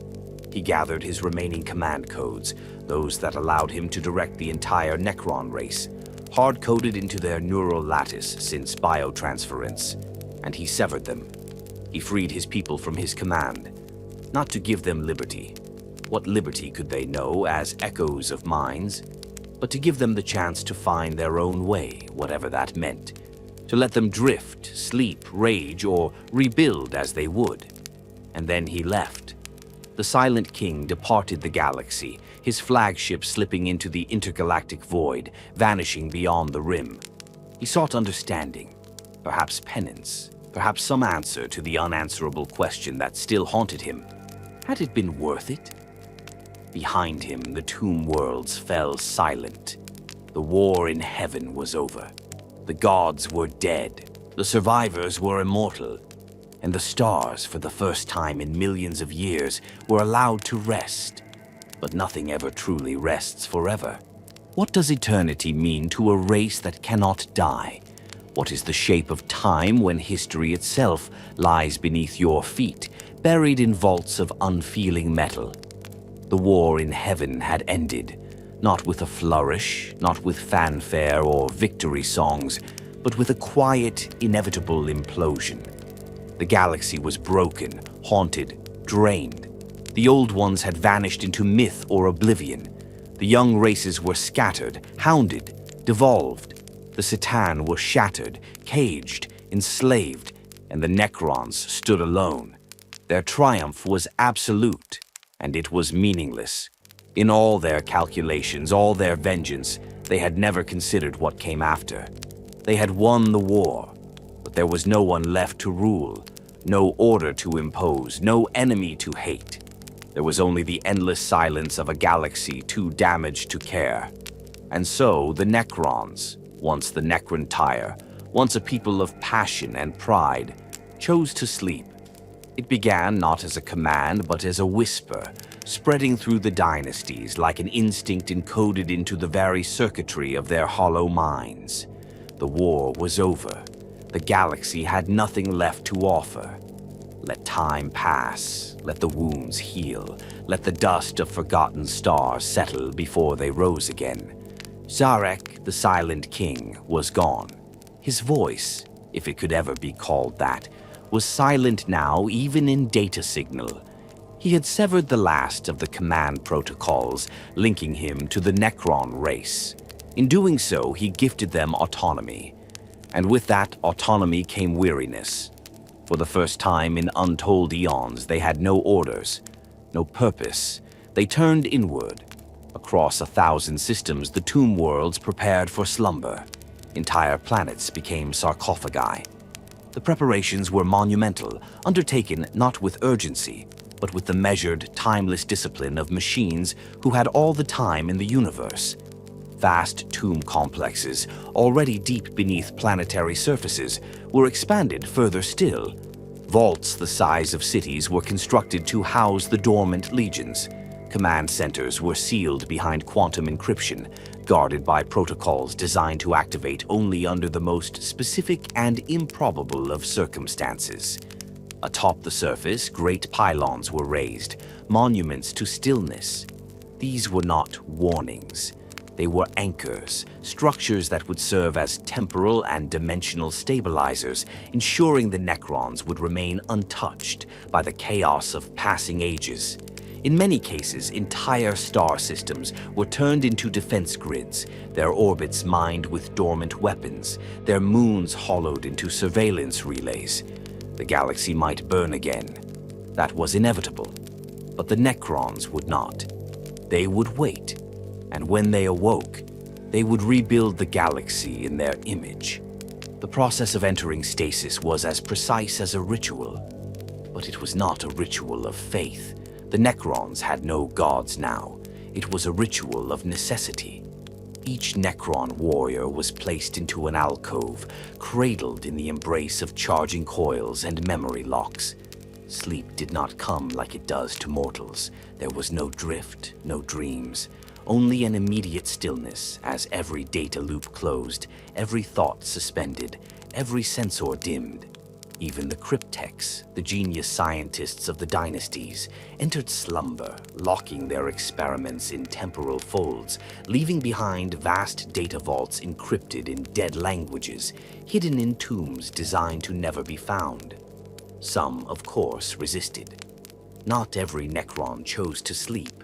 Some lords, their sanity long eroded by time and trauma, declared themselves eternal stewards of the galaxy. They refused stasis, instead building micro-empires in hollow asteroids and dead systems, patrolling the void with half-functional fleets. Others grew paranoid, convinced that if they slept, they would never wake. These built gauntlets of traps around their tombs, encoded layers of misleading instructions, sealed themselves in vaults no other Necron could unlock. A few, mad cryptechs, warrior lords drunk on autonomy, went rogue. They took with them fragments of shattered C'tan, forbidden war engines, forbidden data. They delved into experimentation so blasphemous that even Sarek, had he still been present, might have condemned them. These were anomalies, unpredictable, dangerous, unstable. But they were tolerated, because even in madness they obeyed the one truth that now ruled Necron kind. Let the galaxy heal, let it forget. And so the ages turned, empires rose, fell, rose again, stars were born, bloomed, and died. The younger races, those spared total extinction, began to rise anew. The Eldar slowly clawed back their civilization from the brink, building graceful craft worlds in the webway's remains. The Krork devolved into the Orcs, less organized but no less dangerous, and infinitely more numerous. Other species emerged from the shadows, the Toh, the Kroot, the Hrood. Humanity, fragile, young, reckless, spread like wildfire, and in its spread began to brush the dust, covering ancient tombs. But they did not know. None of them did, because the Necrons did not stir. Their tombs remained sealed, their weapons silent, their dreams, if they could dream, untouched by the war songs and madness that would follow. And in this long silence, a myth began to form. On some worlds, broken monoliths half buried in the soil became sites of religious pilgrimage. In others, strange signal interference would cripple machines near ancient ruins, interpreted as curses or hauntings. Blackstone pylons, still humming faintly beneath the earth, were uncovered and feared, misunderstood as alien relics or demon fangs.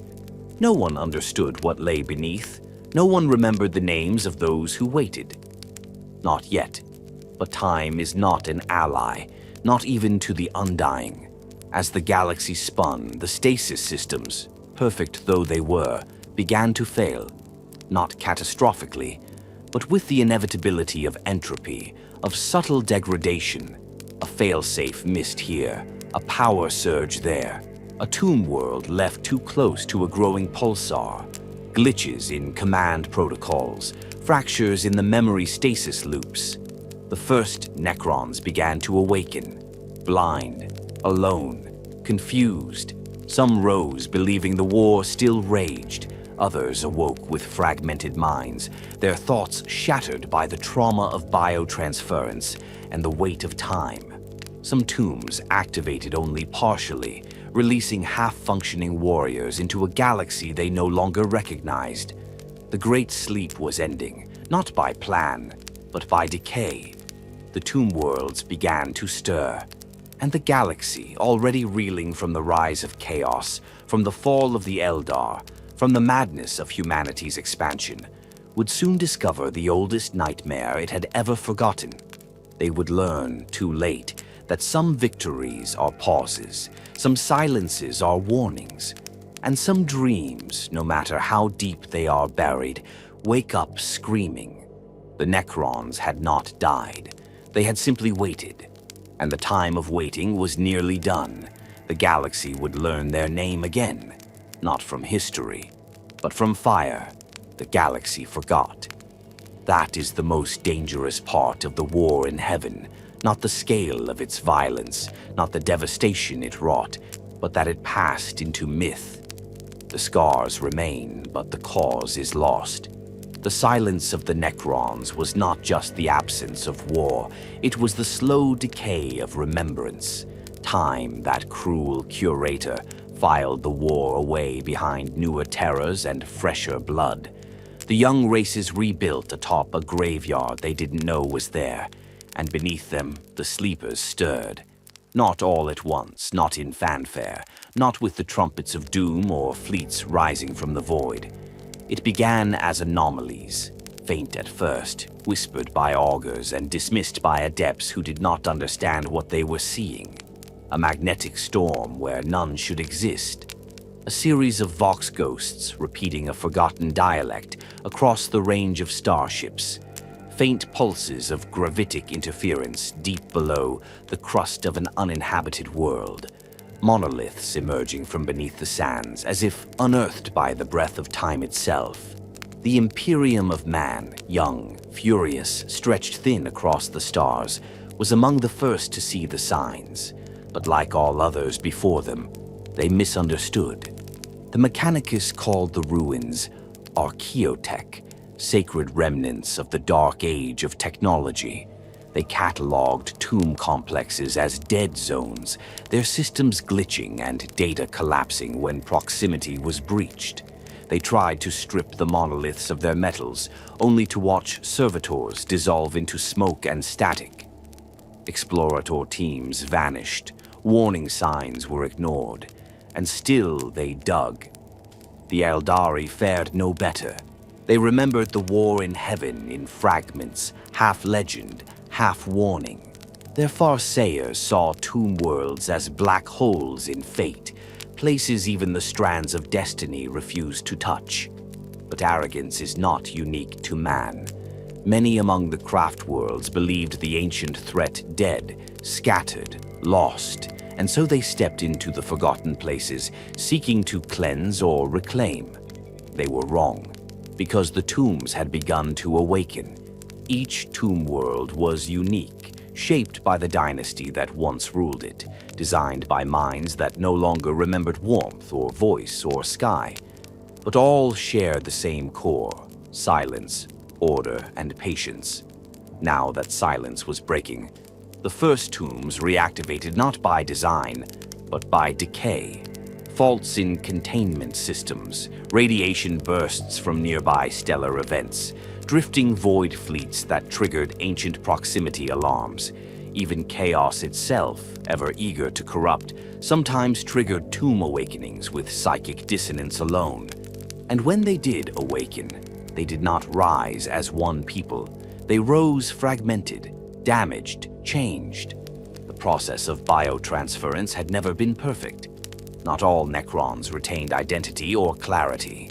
For some, the long sleep had corrupted their minds even further, rendering once proud lords into delusional tyrants, warriors into beasts. Memories frayed, protocols broke, entire dynasties awoke in madness. On the world of Necrontyr, the tomb world lit up with cascading error codes. Its overlord, once a calculating strategist of galactic renown, rose as a gibbering mad thing.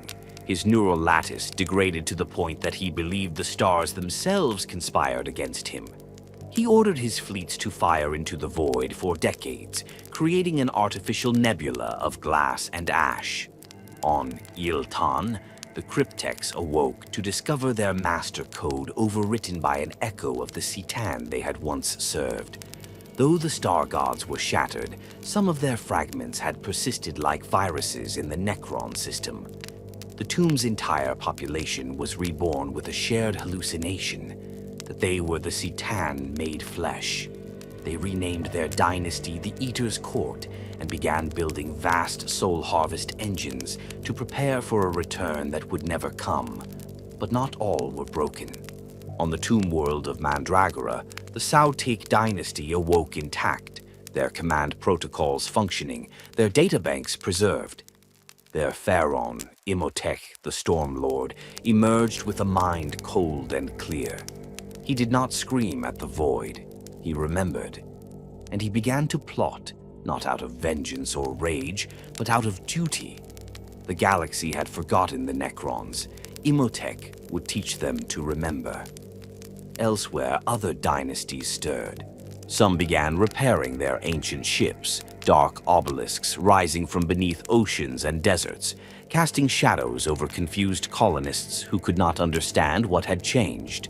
Some began probing nearby stars, scanning for traces of the old ones, never realizing they had long since vanished.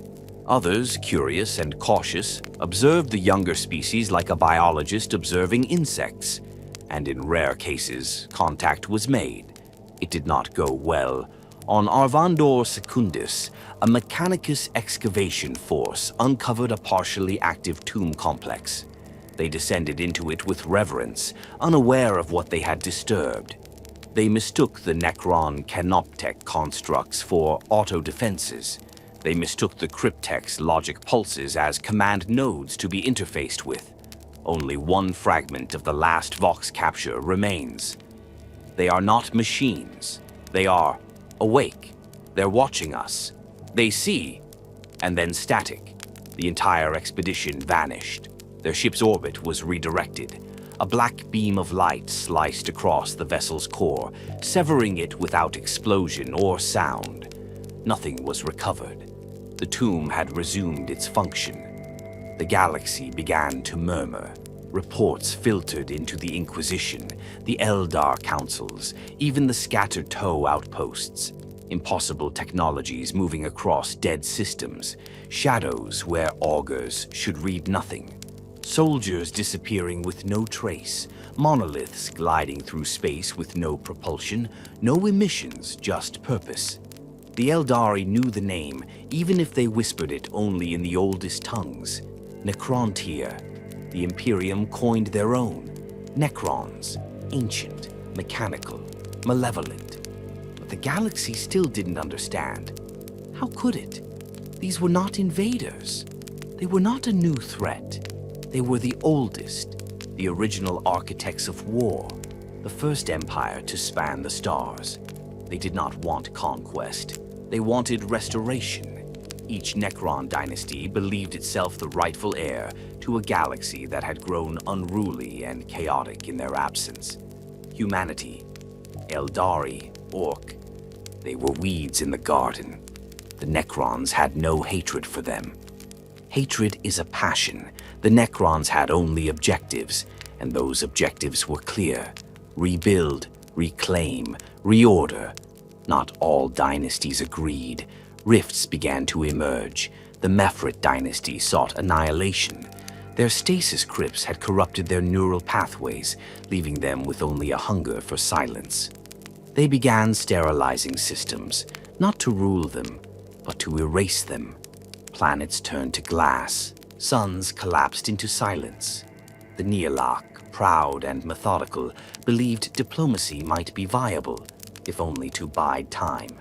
They studied the younger races, considering alliances or manipulation, not out of mercy, but as tools.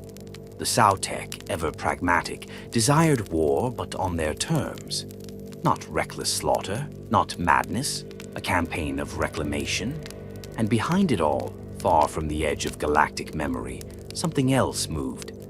Rumors spread among Necron cryptechs of a signal. Ancient, familiar, drifting from beyond the void. A command line embedded in a pattern older than any tomb. A signature left by one being, Sarek, the Silent King. He had left them, but perhaps he was returning. The echoes of the war in heaven were no longer echoes. They were footsteps. And the galaxy, so full of war, so drunk on its own stories, had no idea that the war it now fought was simply the sequel to a tale written in stone, buried in silence, and whispered by machines who no longer remembered how to die. The Necrons had returned, not as conquerors, but as heirs. And the galaxy? It was theirs to claim. Again. They thought he was a myth, a name buried in stasis vaults and half-lost memory cores. A protocol long since deleted, a figure whose silence had lasted so long, even those who had once obeyed him without question had begun to doubt he'd ever existed. But the galaxy moves in cycles, and in the deep, cold dark between galaxies, something ancient was stirring. Sarek, the Silent King, was returning, not because he had been found, but because he had seen enough. He had left when the war was over, not in cowardice, not in defeat, but in grim resignation. He had watched the stars dim, watched the old ones vanish, watched his people become machines, watched the gods fall to pieces under the weight of their own hubris. He had led them to victory, and in doing so had doomed them to emptiness. So Sarek had taken his crownless throne and turned away from the galaxy, past the outer arms, beyond the veiled region, into the void between galaxies, where the stars thin into nothingness and only gravity remembers what once was. His fleet had followed, silent tomb ships gliding on dark matter currents, powered by engines no younger race had ever deciphered. He did not sleep. He did not think as mortals do, but he observed, and he learned. There is no stasis in the void, only perspective. What Sarek saw disturbed him. From that place beyond the edge, he watched the slow rot of the galaxy. Not in years or decades, but in epochs. He saw the warp thicken, saw it pulse like a bruise across the fabric of real space. He watched the birth of chaos, its gods, its demons, its lies. He saw the Eldari rise from the ruins of the war in heaven, only to fall into their own decadence and doom. He felt the psychic cry that tore Slaanesh into being, a shriek so loud it echoed into the void. He saw craft worlds break, gods die, souls devoured. He watched the orcs spread like spores, senseless and unstoppable, a laughing plague that even death could not silence. He saw humanity crawl from the dirt of old Earth, fragile, blind, chaotic. And he saw it ignite, a candle in the dark, bright and hot and burning itself with every step. He watched the rise of the Imperium, the birth of the Emperor, the great crusades and the heresies, the madness of faith, the collapse of reason. And in all of it he saw patterns. Chaos devoured the strong, entropy claimed the willful, and order was fading. Sarek had once sought to impose order on the galaxy through conquest. Now he realized the truth. The galaxy must be saved from itself. The Silent King turned his ships toward home. His fleet, forgotten by time, slid into the Milky Way like a shadow returning to its source. In his absence, the Necrons had stirred, fragmented, misaligned, some shattered by decay, others awakened by error. They were alive, but leaderless, without unity, without clarity. They had become tools without hands to wield them. So Sarek returned to lead, not to reclaim the crown, but to fulfill the one purpose that remained, to restore order to a galaxy on the brink. He did not announce himself with banners or parades. He came like a storm on the edge of memory. Tomb worlds long dormant began to stir, not randomly as before, but in sequence. Coordinated, purposeful. Dynasty after dynasty received encrypted pulses bearing an ancient signature, one encoded at the moment of biotransference, buried in the deepest strata of every Necron's core. Only one being carried that signal, the Silent King. At first, there was disbelief. Some refused to answer the call. Others fell to their knees, metaphorically or literally, rebooting protocols that had not activated in 60 million years. Warrior legions stood motionless, then turned in perfect unison to await new orders. The Pharaons debated. Some raged at Sharek's return, declaring him a relic, irrelevant. Others welcomed him, eager for a return to unity. Many feared him. All remembered him. He was the one who had led them through death. Now he would lead them through the future. Sarek began his work not with conquest, but with correction. His agents moved swiftly, silent emissaries bearing authority older than suns. Rogue dynasties were given a choice, rejoin or be erased. Many resisted. Their worlds were sealed in dimensional stasis, their tombs encoded with Viric plagues. Others were simply silenced by black fleets that struck from the dark, dismantling their memory cores before they could react. But for every world that fell, 10 rejoined. The Necrons were not fools. They understood the weight of Sarek's presence.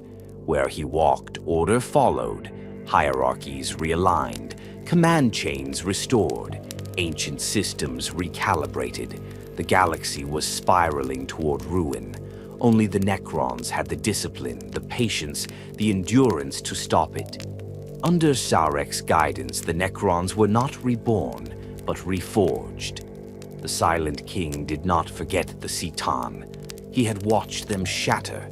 He had seen what became of them, fragments caged, used as weapons, degraded into cosmic batteries. Tools once feared, now enslaved. It was justice, but not yet complete. Sarek ordered the recovery of all Stan shards, not for destruction, but for containment.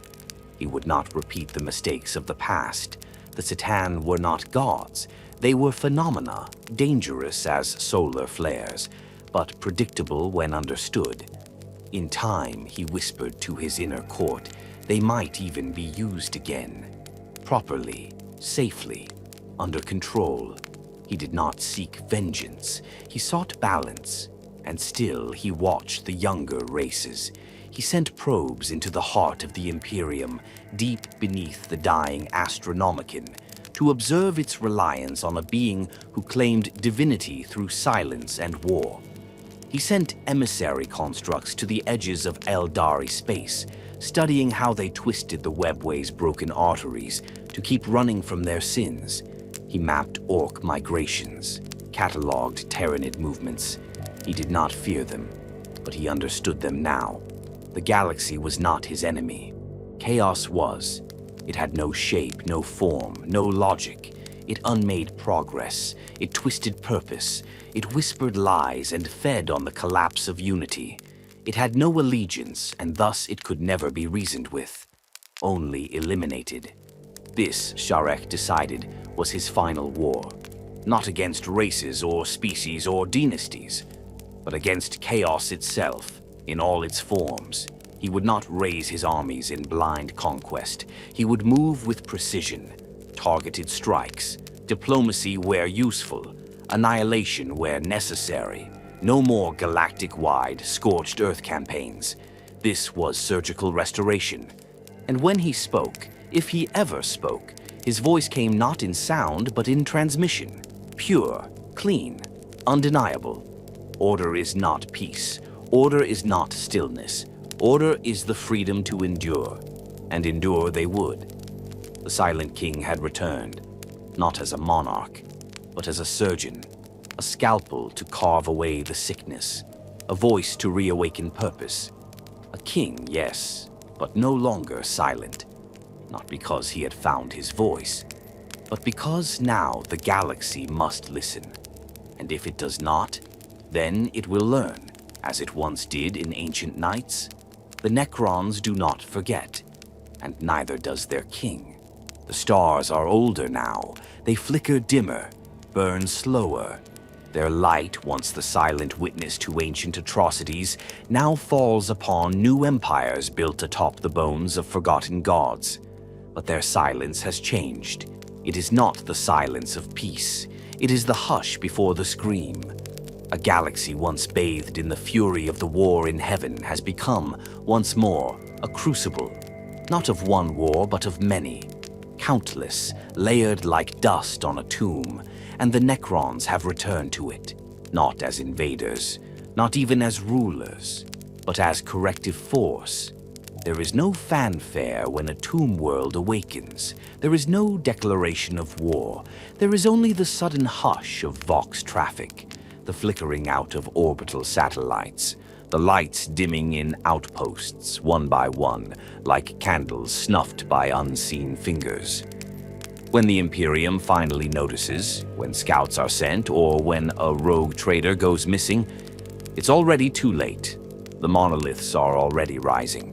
Obelisks of black, geometrically perfect and impossibly vast, tearing through soil and strata with no more resistance than a knife through cloth. From beneath them, legions emerge, not roaring, not shouting, but marching. Step by step, each footfall echoing across the remains of planetary crust like the ticking of some terrible cosmic clock. There is no rage in them. There is only resolve. Where once the Necrons had been divided, they now move with grim intent. Under Sarek's distant eye, the dynasties are not a scattered collection of tomb kingdoms any longer. They are instruments, each tuned to its own frequency, yes, but playing from the same script. Some operate like surgical blades, carving away chaos cults before they bloom. Others act as architects, landing on primitive worlds and building obelisks that pulse with anti-warp energy, cutting off demonic incursions before they can manifest. The Imperium, the Eldar, the Tau, they don't understand it. Not fully. Not yet. They still think of the Necrons as machines. They do not yet grasp what the Necrons have become. what they were always meant to be. There are still battles, of course. Many. The Necrons do not negotiate with threats. When the Krork descend upon a tomb world, hollering and smashing their crude, oil-stained machines into ancient pylons, they are met with clean, silent annihilation. Gauss flares remove their molecular structure in disciplined volleys. Immortals march through clouds of spores, unblinking. When chaos emerges, when a demon prince howls through a tear in real space and drags with it a tide of screaming fanatics, the Necrons do not pray. They activate pylons. Webs of blackstone come alive. The immaterium recoils, howling, as its tendrils are severed mid-thrust. And then, with the warp gone still, the Necrons advance, not in rage, but in ritual. Erasure is not punishment. It is purification. These are not acts of vengeance. They are maintenance. The galaxy does not sit idle. The Imperium, seeing the re-emergence of the Necrons, responds the only way it knows how: violently. Naval fleets descend on awakened tomb worlds with righteous fury, sermons roaring from loudspeakers even as plasma torpedoes detonate in upper atmospheres. Astartes chapters make landfall, striking like divine hammers to crush what they view as heretical and alien. And many succeed at first, but the Necrons do not fight like any known enemy. They do not react, they do not flinch, they do not panic. They vanish mid-battle, only to reappear in rear lines. They turn the battlefield into a puzzle, and while the Imperium bleeds to solve it, the Necrons have already won. Not all conflicts end in death. On some occasions, Sarek's emissaries appear, single constructs forged in regal perfection, bearing symbols older than mankind itself. They do not speak, but their presence alone transmits warning, a negotiation of sorts. This world is not yours, it never was. The Imperium rarely listens, and so the Necrons cleanse it. But Sarek watches more than he acts. He is patient. His return is not yet a proclamation. He knows the galaxy cannot be fixed by conquest alone. There are too many variables, too many players.